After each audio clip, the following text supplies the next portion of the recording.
So, so storytelling. Give us some. I mean, you hear a lot of terms that I never really understood because I kind of wing stuff. But an archetype. What does that really Mm. mean? So I certainly didn't invent the idea of the archetypes. Carl Jung has, worked through them extensively. So has Carolyn Mice, and essentially they are snapshots of the human psyche that help us to understand the different phases and mindsets, I guess, and growth patterns that are existent within humans, as in all phases of life. And something that I realized when I was teaching video marketing to my students and my audience was there's this huge resistance to be on video. So many people Hmm. say, I hate the way I look, and sound. And then once they would actually push themselves to be on video, they just didn't enjoy the process at all. They always felt like I either rambled or I would just freeze up.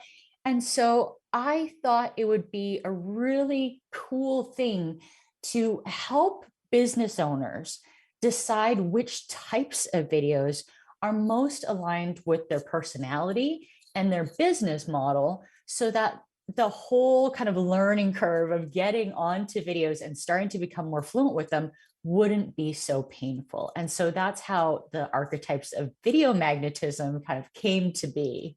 Now, is the word arc like they talk about in movies all the time short for archetype? Is that what that is, or is it a whole different thing?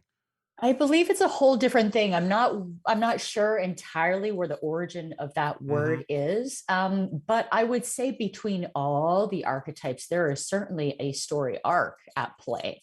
And it's typically from stages of tremendous fear to stages of joy and exaltation and just truly being who you're meant to be.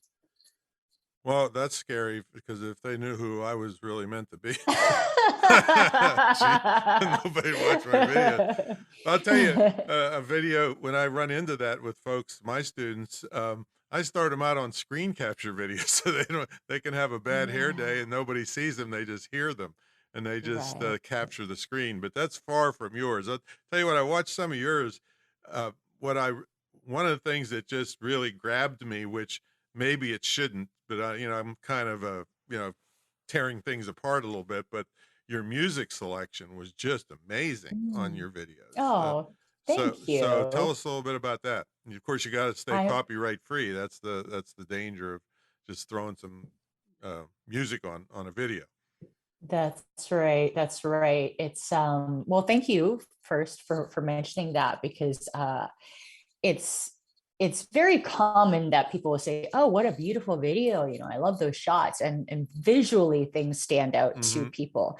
But it's not as common for people to recognize just how big a role audio actually plays Right, right. in that whole storytelling I process. mean, that's what I mean. Um, That it should just make the feeling and not be the concentration of the feeling. right, right. Like And if somebody's going down some of these crazy idiots that in horror movies that I better go down and check that noise. It sounded like somebody has an axe down there. And then yeah, let me just walk down these yeah, dark stairs by right. myself. But then if you really pay attention, the music goes along with that that feeling of horror of what's going to happen. Yeah, yeah. So foreboding Yeah, and perhaps yours even weren't horror at all. They were just no. beautiful. Yeah, yeah. Thank you. Thank you. So Um, how big a part out of like if a video production is 100%, how much mhm. what percentage of effort do you put into the music? Oh man, how do I even? I would say it for me personally, and this may not be it for all filmmakers and all videographers out there, but for me, music plays a huge part in Hmm. it, because as we were just speaking about the archetypes, I also take my clients through this archetype kind of framework. So we nail down for them what is their main archetype, and then we build the story, the soundtrack, the look, the feeling based on